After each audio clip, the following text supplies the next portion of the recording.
তো আগের ভিডিওটায় আমরা দেখিয়েছিলাম CH10 LGর split AC CH10 error code problem. তো ইনডোর মোটর এখানে ফল্ট ছিল। তো আজকে চলে এসেছি আমরা নতুন ইনডোর মোটর নিয়ে ইনডোর মোটরটা লাগাতে। তো এরকম পুরনো মেশিনে যখন একটু কাজ করবে তোমরা একটু কেয়ারফুলভাবে কাজ করবে, যাতে মোটর খুলতে গিয়ে ব্লোয়ার না ভেঙে যায়। একটু দেখে শুনে কেয়ারফুলি কাজ করবে।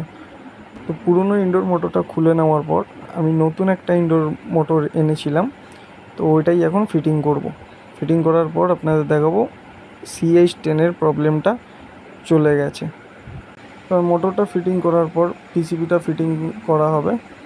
পিসিবিটাও যখন ফিট করা হবে কানেকশানগুলো ঠিকঠাকভাবে সবাই করে নেবে।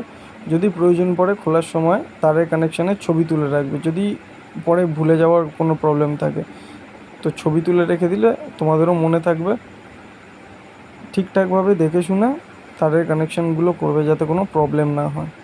এবার ইনডোর মোটরও ফিটিং হয়ে গেছে আর ইনডোর পিসিবিও সব কানেকশান ঠিকঠাকভাবে কমপ্লিট হয়ে গেছে। এবার আমরা এসিটা অন করব। অন করে দেখব CH10 প্রবলেমটা সলভ হলো কি না। তো তোমরা এখানে দেখতে পাচ্ছ মেশিন আমি অন করলাম। অন করার পরে মেশিনটা স্টার্ট হয়েছে।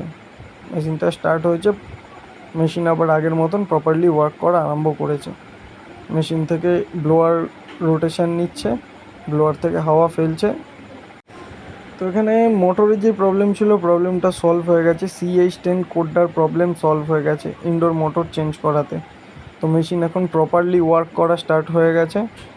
এসি থেকে ঠান্ডা হাওয়া ফেলা স্টার্ট হয়ে গেছে। মেশিন এখন অল ওকে। শুধু মেশিনের সার্ভিস করা বাকি আছে, যেটা আমরা নেক্সট ভিডিওতে দেখাবো। মেশিনটা সার্ভিস করতে হবে। তো আজকের মতন ভিডিওটা এতটুকুই। দেখা হচ্ছে আপনাদের সঙ্গে নেক্সট ভিডিওতে। ভিডিওটা ভালো লেগে থাকলে লাইক কমেন্ট শেয়ার অবশ্যই করবেন। Thank you everyone.